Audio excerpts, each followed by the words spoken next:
Hello and welcome. This is the things that bother me. Today we're talking about Generation X, the generation that did everything they were told to do, worked hard, stayed loyal, kept going, and still ended up financially behind, exhausted and blamed for it. This isn't nostalgia.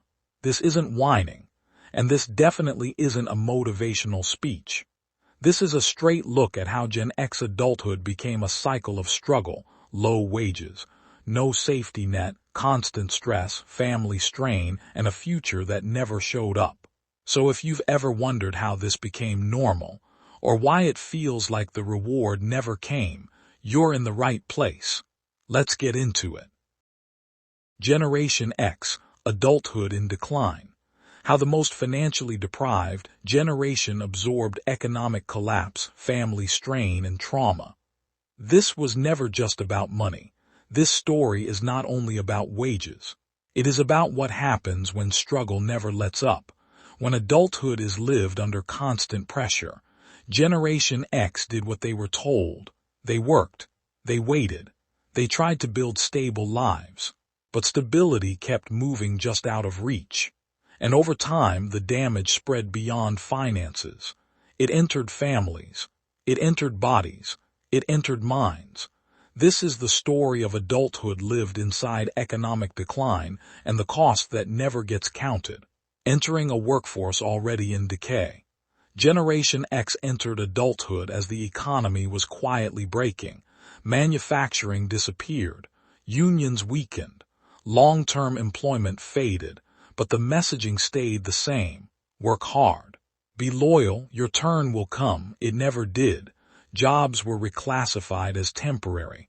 Full-time became unstable. Benefits became optional. Gen X did not step into opportunity. They stepped into erosion. Wages that never supported real life. For decades, Gen X wages failed to keep up. Raises lagged behind inflation. Housing outpaced income. Healthcare became unaffordable. Many worked full-time and still lived paycheck to paycheck. For a significant number, minimum wage was not a phase. It was an entire adulthood, working year after year with nothing left over. No savings, no cushion, no security. This kind of financial pressure does not fade. It compounds.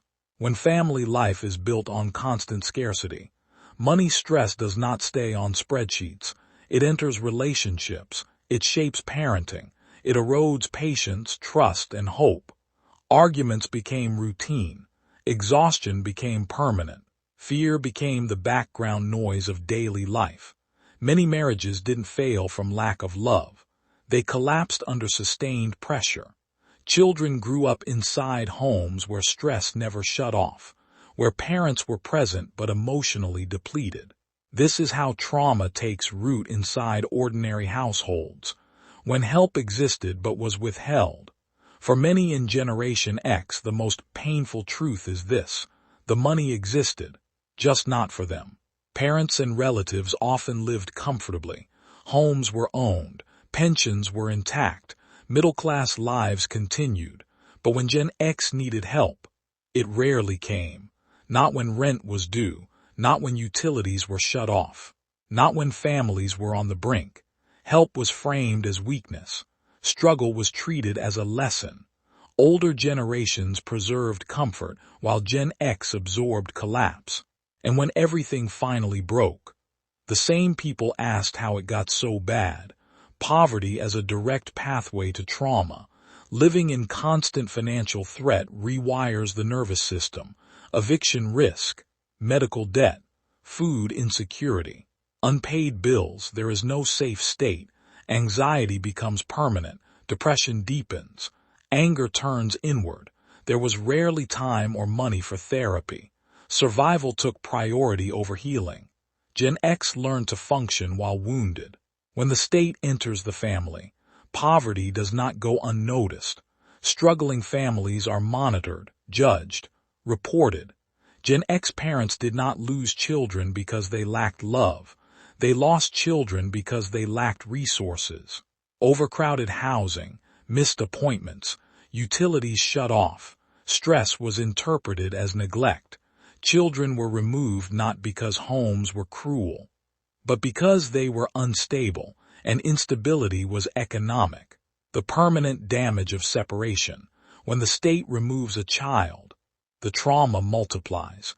Parents carry lifelong guilt and grief. Children carry abandonment wounds, even when separation was forced. Families never fully recover, and no one repairs that damage. Many Gen X carried this loss while being told to keep working, aging without margin. Now Generation X is aging, bodies worn down by labor, minds shaped by survival, trauma left untreated because life never slowed. They are tired in ways rest does not fix, still working, still exposed. In closing, the real cost of being skipped. This was never about individual failure. It was about extraction, replacing opportunity, about systems that took more than they gave. Generation X paid with their health, with their families, with their sense of safety. They worked through trauma instead of healing it. They built lives on ground that kept shifting. This is what it means to be the most financially deprived generation, not just poorer, but permanently strained. And once that truth is faced, the anger is not excessive, it is justified. Thank you for stopping by the things that bother me. If this hit close to home, you're not alone. A lot of people are carrying the same frustrations and rarely hear them said out loud. If you want to support the channel, you can like the video, leave a comment with your thoughts, share it with someone who gets it, and subscribe below if you want more conversations like this. I appreciate you being here. Until next time.